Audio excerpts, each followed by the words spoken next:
आप सभी का अपने इस RS क्लासेस YouTube चैनल पर स्वागत है। मेरी तरफ से आप सभी को सप्रेम नमस्कार।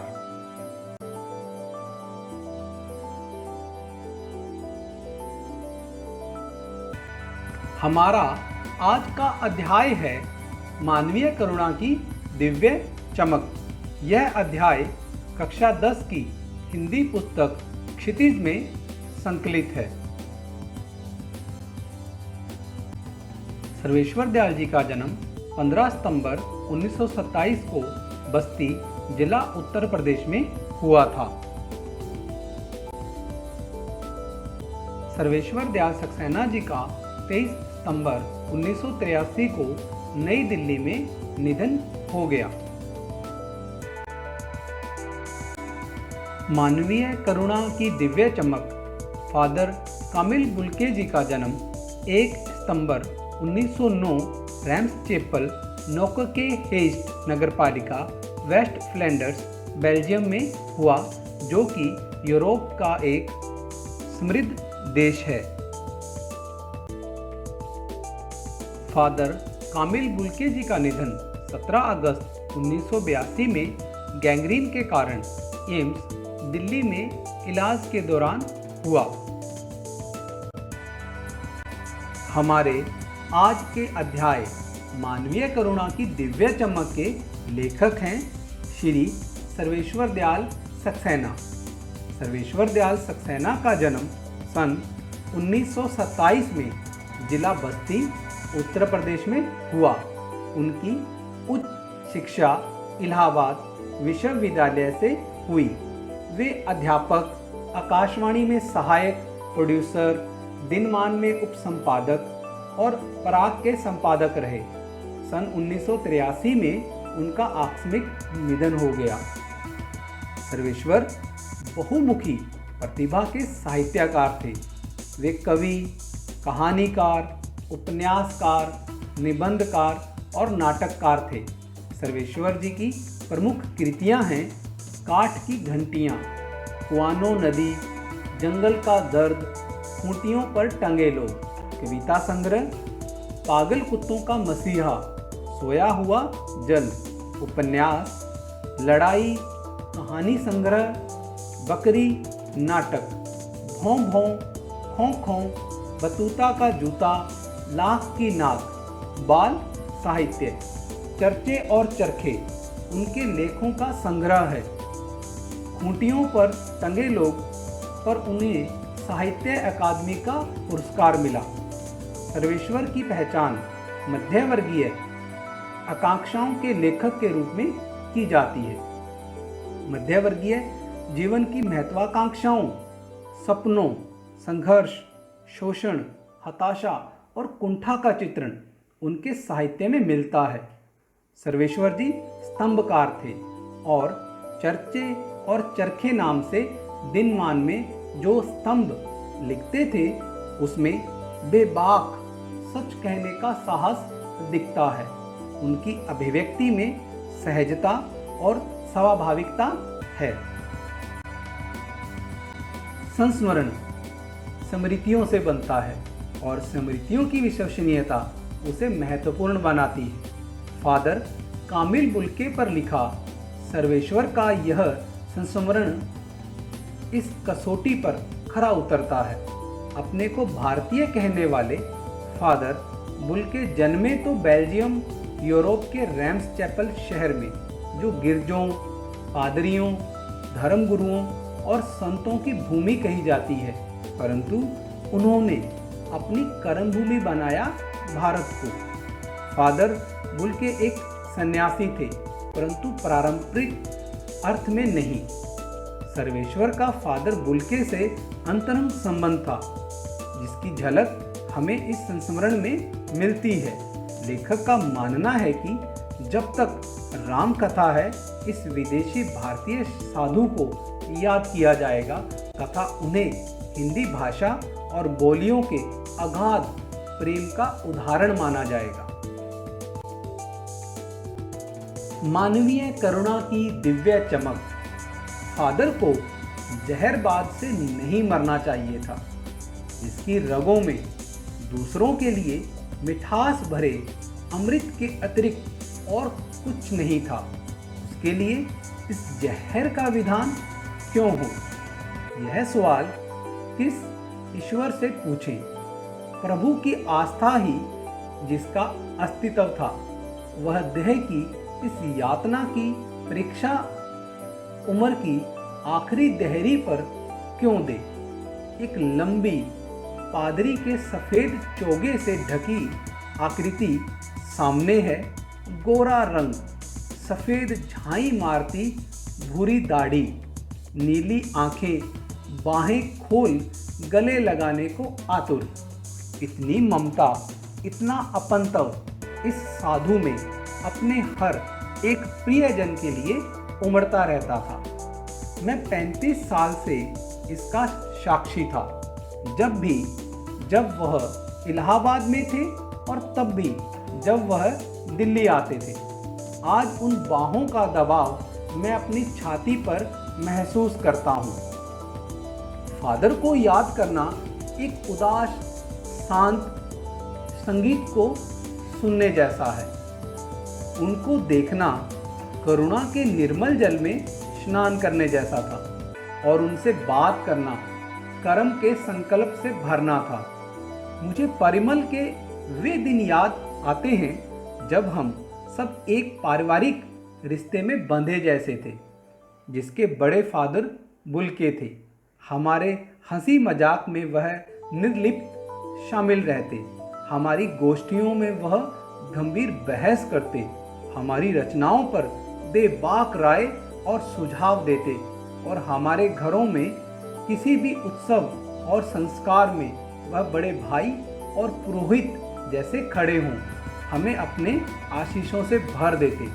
मुझे अपना बच्चा और फादर का उसके मुख में पहली बार अन्न डालना याद आता है और नीली आंखों की चमक में तैरता वात्सल्य भी, जैसे किसी ऊंचाई पर देवदारू की छाया में खड़े हों।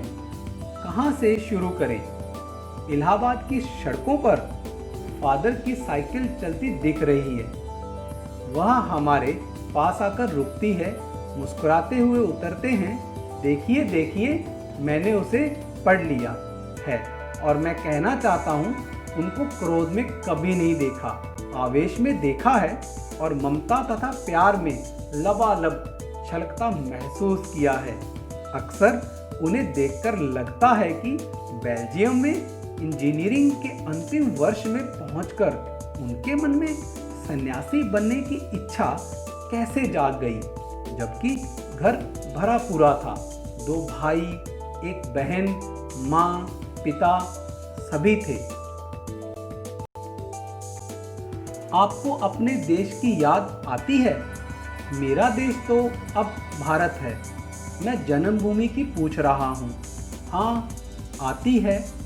बहुत सुंदर है मेरी जन्मभूमि रैम्स चैपल। घर में किसी की याद, माँ की याद आती है, बहुत याद आती है। फिर अक्सर माँ की स्मृति में डूब जाते देखा है। उनकी माँ की चिट्ठियाँ अक्सर उनके पास आती थी। अपने अभिन्न मित्र डॉक्टर रघुवंश को वह उन चिट्ठियों को दिखाते थे। पिता और भाइयों के लिए बहुत लगाव मन में नहीं था। पिता व्यवसायी थे, एक भाई वहीं पादरी हो गया है, एक भाई काम करता है, उसका परिवार है। बहन सख्त और जिद्दी थी, बहुत देर से उसने शादी की। फादर को एक आध बार उसकी शादी की चिंता व्यक्त करते उन दिनों देखा था। भारत में बस जाने के बाद तो 2 या 3 बार अपने परिवार से मिलने भारत से बेल्जियम गए थे, लेकिन मैं तो सन्यासी हूँ। आप सब छोड़कर क्यों चले आए? प्रभु की इच्छा थी। वह बालकों की सी सरलता से मुस्कराकर कहते। माँ ने बचपन में ही घोषित कर दिया था कि लड़का हाथ से गया। और सचमुच इंजीनियरिंग के अंतिम वर्ष की पढ़ाई छोड़ फादर बुल्के सन्यासी होने जब धर्म गुरु के पास गए और कहा कि मैं सन्यास लेना चाहता हूं तथा एक शर्त रखी। सन्यास लेते समय सन्यास चाहने वाला शर्त रख सकता है कि मैं भारत जाऊंगा। भारत जाने की बात क्यों उठी नहीं जानता, बस मन में यह था। उनकी शर्त मान ली गई और वह भारत आ गए। पहले जीसेट संघ में 2 साल पादरियों के बीच धर्माचार की पढ़ाई की, फिर 9-10 वर्ष दार्जिलिंग में पढ़ते रहे। कलकत्ता कोलकाता से बीए किया और फिर इलाहाबाद से एमए। उन दिनों डॉक्टर धीरेन्द्र वर्मा हिंदी विभाग के अध्यक्ष थे। शोध प्रबंध प्रयाग विश्वविद्यालय के हिंदी विभाग में रहकर 1950 में पूरा किया। रामकथा उत्पत्ति और विकास परिमल में उसके अध्याय पढ़े गए थे। फादर ने मातरलिंग के प्रसिद्ध नाटक ब्लू बर्ड का रूपांतर भी किया है, नील पंछी के नाम से।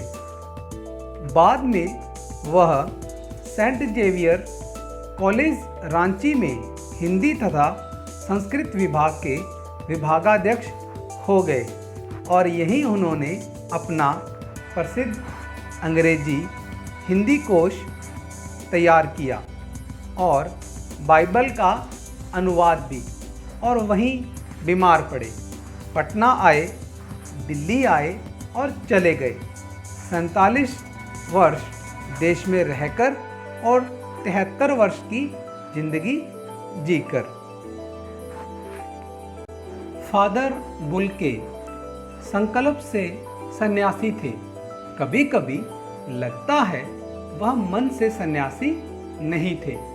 रिश्ता बनाते थे तो तोड़ते नहीं थे।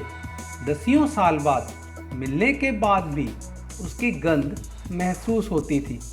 वह जब भी दिल्ली आते जरूर मिलते, खोजकर समय निकालकर, गर्मी सर्दी बरसात झेलकर मिलते, चाहे 2 मिनट के लिए ही सही। यह कौन सन्यासी करता है। उनकी चिंता हिंदी को राष्ट्रभाषा के रूप में देखने की थी। हर मंच से इसकी तकलीफ बयान करते, इसके लिए अकाट्य तर्क देते।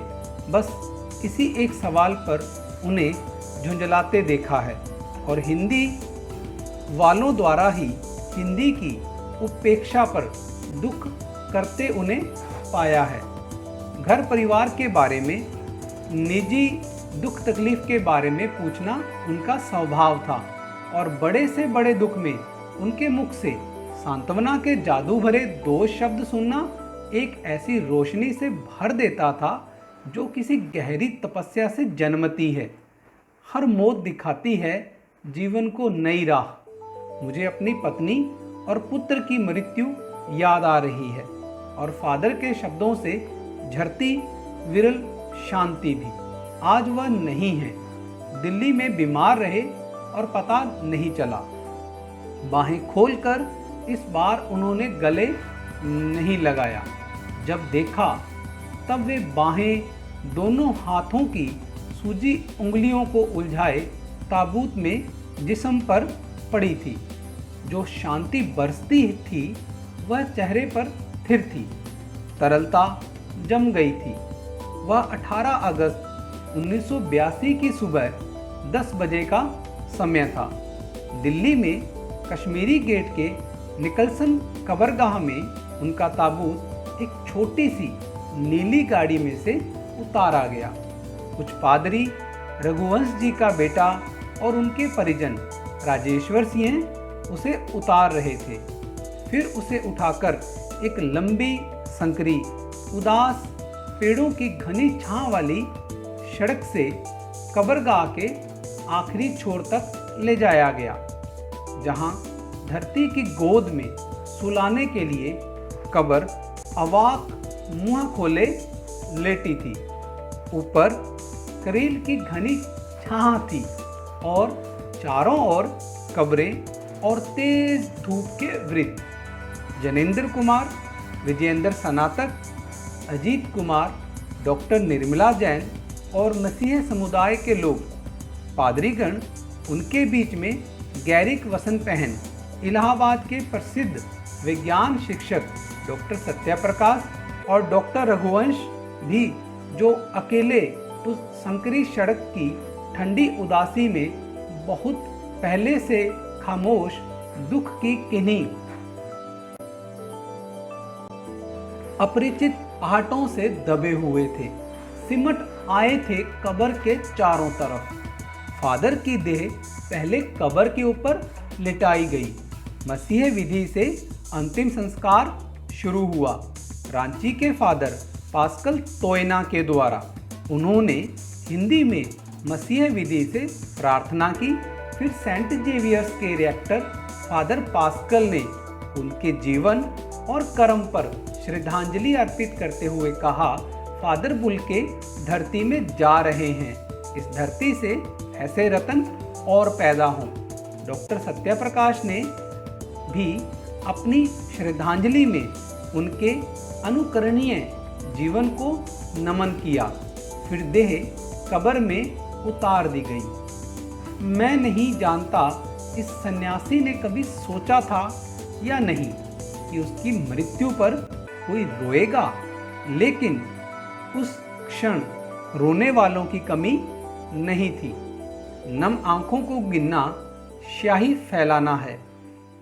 इस तरह हमारे बीच से वह चला गया जो हम में से सबसे अधिक छायादार फल फूल गंध से भरा और सबसे अलग, सबका होकर सबसे ऊंचाई पर मानवीय करुणा की दिव्य चमक में लहलहाता खड़ा था, जिसकी स्मृति हम सबके मन में जो उनके निकट थे किसी यज्ञ की पवित्र आग की आंच की तरह आजीवन बनी रहेगी। मैं उस पवित्र ज्योति की याद में श्रद्धानत हूँ।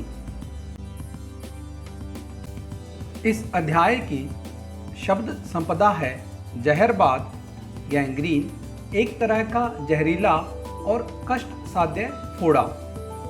आस्था, विश्वास, श्रद्धा, देहरी, दहलीज, पादरी, ईसाई धर्म का पुरोहित या आचार्य, आतुर, अधीर, उत्सुक, निर्लिप्त, आसक्ति रहित जो लिप्त न हो, आवेश, जोश, लबालब भरा हुआ, धर्माचार, धर्म का पालन या आचरण, रूपांतर, किसी वस्तु का बदला हुआ रूप, अकाट्य, जो कट ना सके, जो बात काटी ना जा सके, विरल, कम मिलने वाली, ताबूत, शव या मुर्दा ले जाने वाला संदूक या बक्सा, करील, झाड़ी के रूप में उगने वाला एक कंटीला और बिना पत्ते का पौधा, गैरिक वसन, साधुओं द्वारा धारण किए जाने वाले गैरुए वस्त्र, श्रद्धानत, प्रेम और भक्ति युक्त पूज्य भाव। अब हम इस अध्याय में आए परिमल समूह का अध्ययन करेंगे। परिमल निराला के प्रसिद्ध काव्य संकलन से प्रेरणा लेते हुए 10 दिसंबर 1944 को प्रयाग विश्वविद्यालय के साहित्यिक अभिरुचि रखने वाले कुछ उत्साही युवक मित्रों द्वारा परिमल समूह की स्थापना की गई। परिमल द्वारा अखिल भारतीय स्तर की गोष्ठियां आयोजित की जाती थी, जिनमें कहानी, कविता, उपन्यास, नाटक आदि पर खुली आलोचना और उन्मुक्त बहस की जाती। परिमल का कार्यक्षेत्र इलाहाबाद था। जौनपुर, मुंबई, मथुरा, पटना, कटनी में भी इसकी शाखाएं रही। परिमल ने इलाहाबाद में साहित्य चिंतन के प्रति नए दृष्टिकोण का न केवल निर्माण किया, बल्कि शहर के वातावरण को एक साहित्यिक संस्कार देने का प्रयास भी किया। अब हम संक्षिप्त में फादर कामिल बुल्के जी का अध्ययन करेंगे। फादर कामिल बुल्के जी का जन्म 1909 में हुआ तथा उनका निधन 1982 में। उनकी शिक्षा MA PhD हिंदी में थी। प्रमुख कृतियाँ रामकथा, उत्पत्ति और विकास, रामकथा और तुलसीदास, मानस कौमुदी, ईशा जीवन और दर्शन, अंग्रेजी हिंदी कोश तथा 1974 में उन्हें भारत सरकार द्वारा पद्म भूषण से सम्मानित किया गया। मानवीय करुणा की दिव्य चमक। अब हम इस अध्याय का संक्षिप्त में अध्ययन करेंगे। इस अध्याय में फादर कामिल बुल्के जी के स्नेहपूर्ण व्यक्तित्व पर प्रकाश डाला गया है।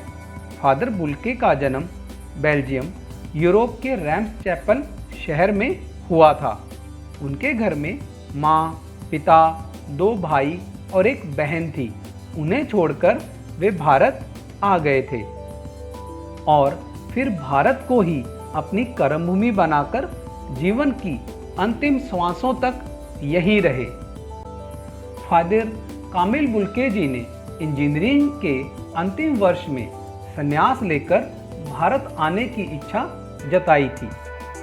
उनके मन में हिंदी के प्रति अपार प्रेम समाया हुआ था, इसलिए उन्होंने भारत में आकर इलाहाबाद विश्वविद्यालय से MA हिंदी से किया। इसके साथ ही उन्होंने हिंदी के विकास में अनेक प्रकार से योगदान दिया। उन्होंने रामकथा के आरंभ और विकास पर शोध ग्रंथ लिखा। इसके साथ ही उन्होंने हिंदी में बाइबल का अनुवाद किया। उन्होंने ब्लू बर्ड नामक नाटक का अनुवाद नील पक्षी के नाम से किया और अंग्रेजी हिंदी का सबसे प्रामाणिक कोश भी उन्होंने ही तैयार किया। इसके साथ ही वे रांची के सेंट जेवियर्स कॉलेज में हिंदी के विभागाध्यक्ष भी रहे और जीवन भर हिंदी पढ़ाते पढ़ते रहे। इन कार्यों के अतिरिक्त उन्होंने हिंदी को राष्ट्रीय भाषा बनाने के लिए अपनी जोरदार आवाज भी उठाई। फादर कामिल बुल्के जी मूलतः बेल्जियम के वासी थे, लेकिन भारत में आकर वे पूरी तरह से भारतीय हो गए थे। उन्होंने यहाँ आकर भारत की मूल संस्कृति को समझा, मिलने वालों से प्रगाढ़ संबंध स्थापित किए। इसके साथ ही उन्होंने यहाँ के उत्सवों और संस्कारों में रुचि ली। इस प्रकार वे भारतीय जनजीवन में रच बस गए थे। फादर बुल्के सच्चे अर्थों में एक सन्यासी थे। उनमें मानवीय गुणों का समावेश था। वे परोपकारी थे।